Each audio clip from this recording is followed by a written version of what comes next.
Radiation हो, तो radiation itself is a reason of cancer, और वो इसी से इलाज कर रहे होते हैं, तो उसकी वजह से मजीद कैंसर फैलने का लाजमी तौर पर खतरा मौजूद है। तो हमने उन रस्तों पे नहीं जाना। कैंसर की 200 से भी ज्यादा इकसाम हमलावर हो सकती हैं। आप लोग तबीब हैं, तो मिजाज के हवाले से इस पर भी बहस की गुंजाइश है। आप अपने अपने तजर्बात में इसको देख सकते हैं, परख सकते हैं, क्योंकि ये आपका फील्ड है, मेरा नहीं। तो हार्ट कैंसर, एक्यूट कैंसर जिसको कहते हैं, एक्यूट माइलॉइड ल्यूकेमिया, इस तरह के एक्यूट जो कैंसर हैं, ये बरूदत का मर्ज है, और क्योंकि कैफियाती, मौसमियाती, वबाई, वायरस की छूट वगैरह जैसे असबाब से हो सकती है।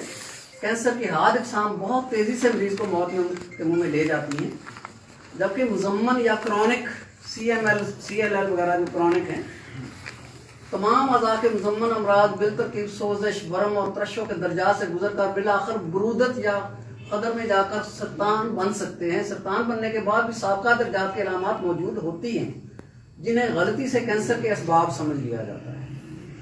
यानी कि जिसको पहले हेपेटाइटिस हुआ था, उसको जिगर का कैंसर हो जाएगा, तो जिगर का कैंसर होने के बाद भी हेपेटाइटिस तो मौजूद है ना, तो वो हेपेटाइटिस के वायरस इसका सबब बन गया है। अपने पेजां दे उत्ते शेयर करन लाइव में जा रहे हैं। मुजम्मन सरतान का कैफियाती सबब सर्दी तरी है, और हार्ट सरतान का सबब सर्दी पेजां दे उत्ते शेयर कर दें। तो इस तरह से आप लोग उसका मरीज का जो है मिजाज देखकर भी कैंसर की तशखीस में मदद हासिल कर सकते हैं। अब हम रिसर्च पे आते हैं।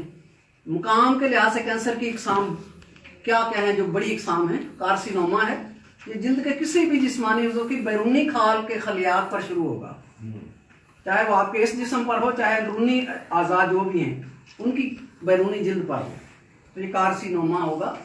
उसके बाद सार्कोमा है, ये हड्डी, चर्बी, पट्ठों, शरियानों और दीगर जोड़ने वाले मुआवन उज़लात में होती है, तो ये भी इसी की किस्म है। लिकोमिया है, ये खून में या बोन मैरो में बड़ी मिकदार में कैंसर ज़र्रात, ब्लास्ट सेल्स बनने से होती है। लिम्फोमा या माइलोमा, ये जिस्म के कुदरती दिफाई निज़ाम, इम्यून सिस्टम में होती है। ये लिम्फ नोड आपके पूरे जिस्म में मौजूद है ना, जो केमिकल पैदा करते हैं, जो हमें सेहतमंद रखते हैं, वो हमारा इम्यून सिस्टम ताकतवर उनसे होता है। उन्हीं में अगर कैंसर हो जाए, लिम्फ में ही, तो फिर जिस्म बड़ी तेजी से खत्म होना शुरू हो जाता है, क्योंकि आपका इम्यून सिस्टम ही कमजोर हो गया, तो दूर से गुजरता हुआ वायरस भी ले जाएगा आपको। तो ये बहुत खतरनाक है। लेकिन जब आप इलाज आपको पता है, तो फिर कुछ भी खतरनाक नहीं है अल्लाह के फजल से। और मर्कजी असाबी निज़ाम के भी कैंसर मौजूद हैं, सेंट्रल नर्वस सिस्टम के। ये दिमाग और हराम मगज के खलियात यानी न्यूरॉन्स में होते हैं। तो न्यूरॉन्स को आप लोग जानते हैं कि दिमाग का जो निज़ाम चल रहा है न्यूरॉन्स से चल रहा है, तो हराम मगज में भी सारे सिग्नलिंग इसी से हो रही है। तो इनका जो कैंसर है ये भी खतरनाक है, और ज्यादा खतरनाक इसलिए है कि ये नरम है इलाका सारा, ब्रेन भी नरम है और हराम मगज भी नरम है। जितना इलाका नरम है, उतना तेजी से उसको फैलने का मौका मिलता है। तो इस हवाले से ये बहुत खतरनाक सूरत हाल भी है। रसौली या ट्यूमर, तो ये मैं पहले ही बता चुका हूं कि जो जख्म आ जाए और वो बराबर आ जाए तो रुक जाना चाहिए। लेकिन अगर बिला वजह कहीं भी जिस्म में गोश्त का लोथरा एक बनना शुरू हो जाए, ट्यूमर बनना शुरू हो जाए, फैलना शुरू हो जाए, तो वो ट्यूमर कहलाता है। वो वही जो खून के खलियात, अपने गोश्त के खलियात है, वही बढ़ रहे होंगे, तो वो ट्यूमर बनेगा। अगर वो फैले नहीं, रुक जाए, तो वो फिर सिंपल सादा रसौली है, उसका ऑपरेट करके निकाल भी दें, कुछ नहीं, ग्रुप में शेयर करें। लेकिन अगर ये मौजूद हो, फैलने वाला हो, आगे चलना शुरू हो जाए, तो फिर ये खबीस रसौली कहलाएगी, और फिर ये कैंसर होगा, और इसका इलाज भी बड़े आराम से आप कर लेंगे इंशाल्लाह। आपके लिए मुश्किल नहीं है, लेकिन अंग्रेज क्या करते हैं एलोपैथी वाले कि इसको काट देते हैं, काट के ट्यूमर निकालते हैं, और हमेशा उसके बाद वो डबल स्पीड से फैलता है, क्योंकि जो भी एक ट्यूमर होता है, इसके ऊपर एक छोटी सी झिल्ली होती है हर ट्यूमर के ऊपर, अगर आप सैंपल लेने के लिए भी उसमें एक सुई गुजार दें और सैंपल निकाल लें, हमने जनाब इसका वो सैंपल टेस्ट करना है कि कैंसर तो नहीं है, वो जो सुराख किया है उससे भी वो डबल स्पीड से फैलना शुरू हो जाएगा।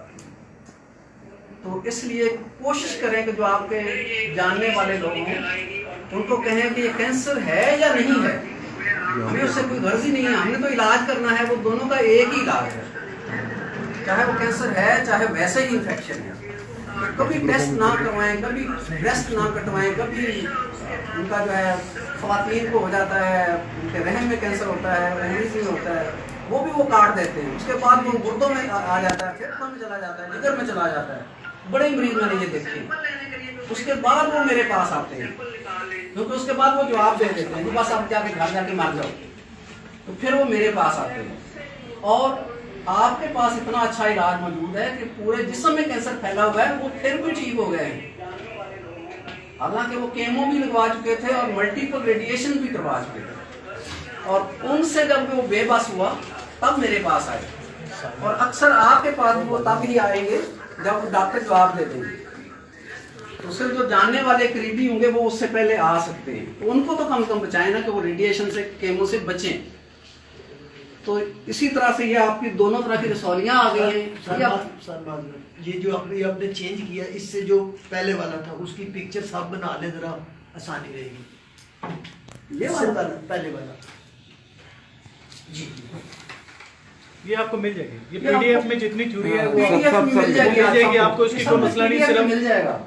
मेन जो है आप लेक्चर पे डेडिकेशन करें, फोकस वो करिए, सब चीजें मिल जाएगी। आप सिर्फ इनकी बात गौर से सुनिए। हाँ, गौर से सुने वो और PDF में क्वेश्चन आपको सारे लेक्चर मिल पहले जाएंगे। आपका लेक्चर सुन लेना, तो ये सारी चीजें आपको प्रिंट में मिल जाएंगी, वो आपके बल्कि वो आपके ग्रुप में शेयर कर देंगे इंशाल्लाह। जी, ब्लड कैंसर, जब ट्यूमर का कैंसर है तो डॉक्टर फौरी तौर पर वो हिस्सा काट सकते हैं, लेकिन जब ब्लड कैंसर है तो ये तो जिस्म के हर उज़्व में है, अब क्या काटेंगे, काटने को अब कुछ नहीं मिलता, तो फिर वो केमो लगा के जलाना शुरू कर देते हैं। केमो का मतलब है एसिड से जला दो, खून में वो ऐड करते हैं केमिकल्स, केमो का मतलब है केमिकल्स।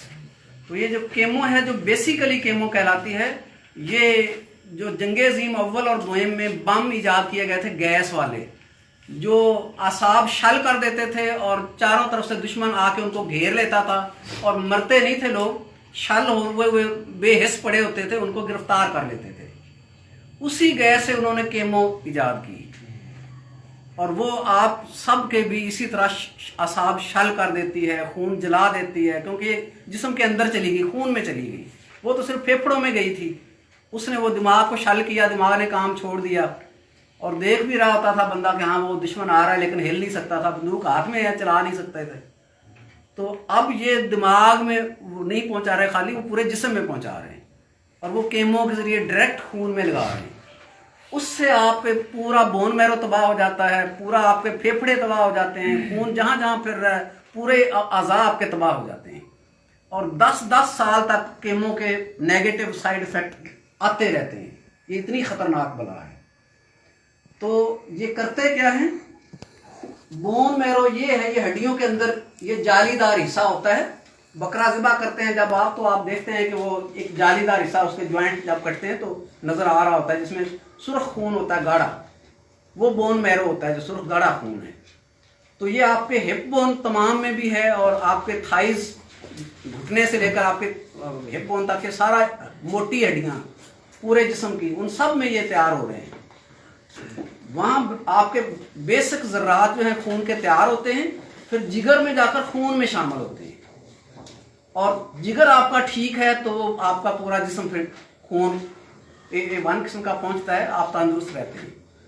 तो अगर ये बोन मैरो खराब हो जाए, ये बोन मैरो का सैंपल निकाल रहे हैं आपकी इस हड्डी से, हिप बोन से, तो जब भी डॉक्टर सैंपल लेगा बोन मैरो का तो हमेशा इस बड़ी हड्डी से निकालेगा, हिप वाली जगह से, क्योंकि यहाँ सबसे ज़्यादा बोन मैरो मौजूद होता है। इसका ऐसे सैंपल निकाल के तो वो चेक करते हैं कि इसमें ब्लास्ट सेल्स कितने हैं, उसकी परसेंटेज क्या है। तो ऐसे भी मरीज मैंने देखे हैं जिनके 80% सेल जो है वो ब्लास्ट सेल्स बन चुके होते हैं, लेकिन ये जब 10-15 से भी बढ़ना शुरू कर दें 10% से भी एक्सीड कर लें तो समझ ले वो ब्लड कैंसर का मरीज हो गया। तो 2-3-4% तो हर बंदे में मौजूद है। 2-3 नॉर्मल है। हाँ, ये नॉर्मल है। मैक्सिमम पे शेयर कर तो उससे जब बढ़ जाएगा तो फिर वो कैंसर का मरीज हो जाएगा। तो ये सारी बात मैं आपको बता चुका हूं। खून के सरतान की कई इकसाम हैं जिनमें से कुछ इंतहाई खतरनाक हैं जो